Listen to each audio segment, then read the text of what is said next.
Suara Hati. Renungan hari ini, Minggu, 28 September 2025. Topik, saling membangun pengertian. Jangan lupa saudaraku, untuk membagikan renungan ini kepada orang lain, agar mereka juga mendapatkan kekuatan rohani di dalam Tuhan. Kiranya saudara diberkati oleh Tuhan kita. Nas renungan kita hari ini, Filipi 2 ayat 4, dan janganlah tiap-tiap orang hanya memperhatikan kepentingannya sendiri, tetapi kepentingan orang lain juga. Saudaraku, tujuan komunikasi yang utama adalah menciptakan mutual understanding atau menciptakan pengertian yang sama, kesamaan pemikiran tentang suatu hal.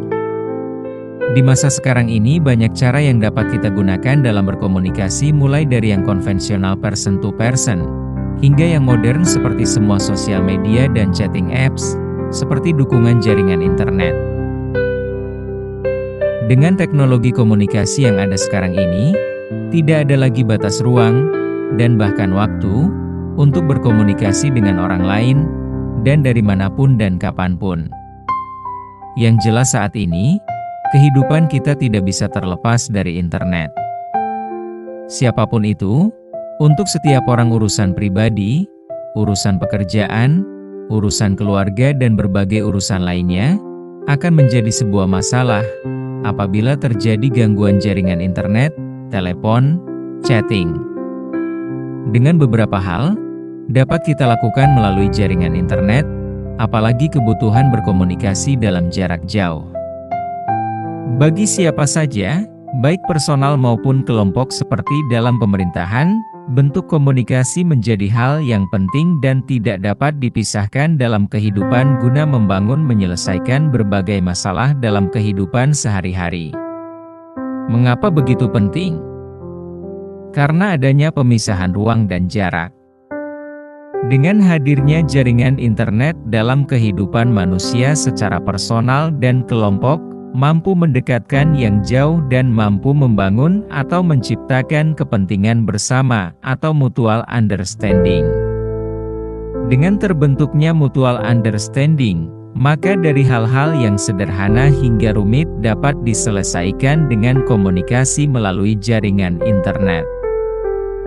Di satu negara konsep mutual understanding kehidupan bermasyarakat sangat menghargai. Konsep mutual understanding mempertimbangkan kepentingan orang lain. Walaupun konsep ini tidak ada pengaturannya secara tertulis, masih tetap ada bermanfaat. Salah satu penerapan mutual understanding bagi mereka adalah dapat kita lihat dari kebiasaan yang baik dan patut dihargai. Salah satu konsep mutual understanding adalah menghargai untuk tidak memijat rumput dalam taman. Contoh lain, dalam memarkirkan kendaraannya di tempat kerja. Mereka yang datang lebih pagi seringkali memarkir kendaraan mereka lebih jauh dari pintu masuk, agar orang-orang yang datang setelah mereka mungkin yang terlambat dapat memarkir lebih dekat dengan pintu masuk. Kepatuhan tindakan ini didasarkan pada rasa saling pengertian, di mana mereka yang datang lebih pagi merasa memiliki lebih banyak waktu untuk berjalan dari tempat parkir menuju pintu masuk. Sementara yang datang setelahnya diberi kesempatan agar bisa berjalan lebih cepat. Konsep mutual understanding sebenarnya sudah diajarkan Rasul Paulus di dalam Alkitab, yaitu di dalam membangun hubungan antar personal, dalam hal pentingnya membentuk saling pengertian satu dengan yang lain. Sebagai orang yang percaya kepada Kristus, Rasul Paulus mengingatkan kita agar tidak melakukan ambisi yang egois. Mengapa demikian? Sebab tidak mungkin keegoisan dapat menciptakan saling pengertian.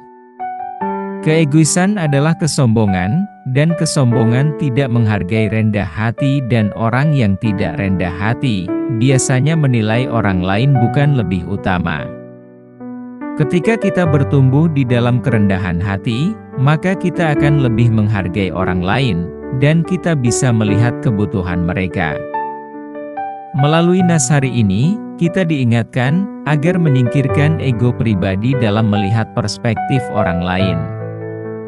Sebagai orang yang percaya kepada Kristus, Kita yakin kalau kita mampu mencapai mutual understanding dalam kehidupan kita sehari-hari. Dimulai dari mengalahkan ambisi yang egois, sambil terus menumbuhkan kerendahan hati dengan melihat diri kita sebagai hamba Allah. Amin. Topik doa kita hari ini, yaitu kepada teman atau tetangga yang suka sombong. Selamat beribadah Minggu saudaraku, Tuhan Yesus memberkati KTA.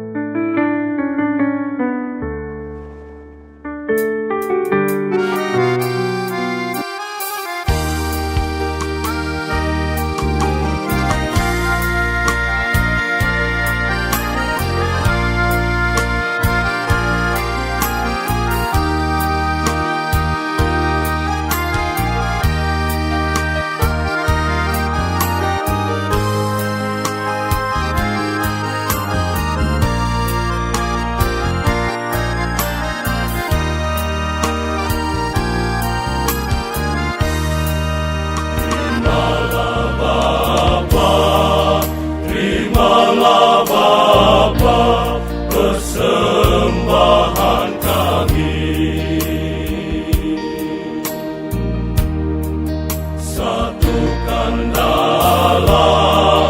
satukan dalam di dalam kurban-Mu. Roti dan anggur kami serahkan,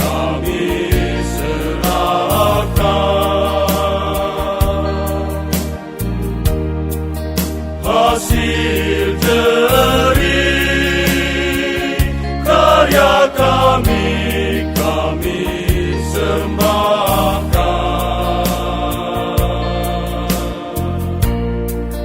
kami serahkan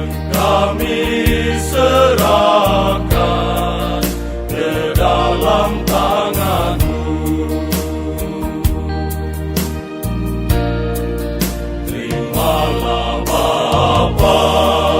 Terimalah Bapa persembahan kami,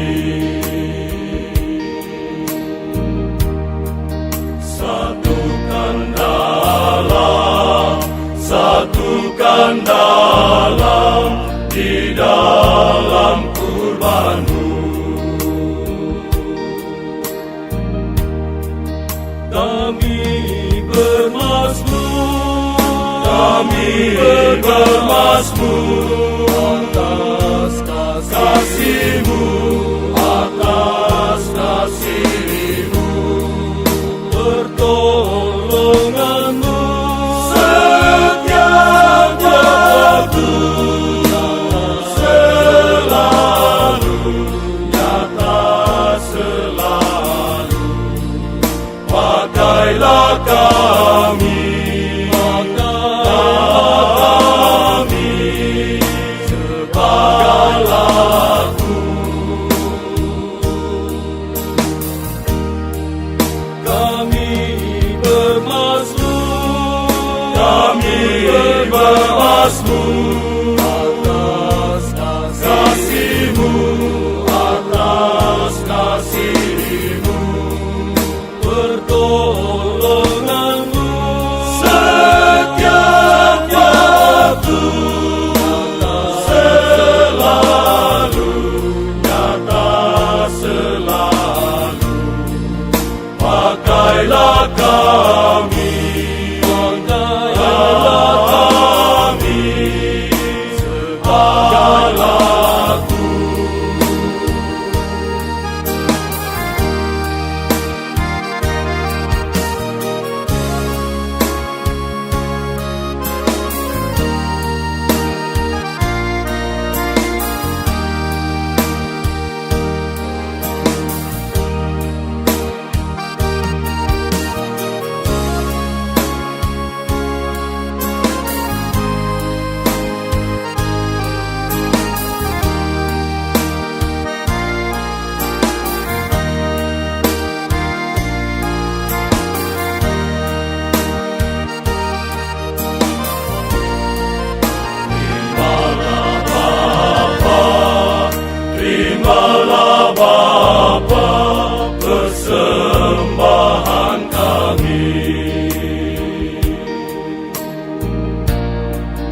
Satukan Allah, satukan Allah.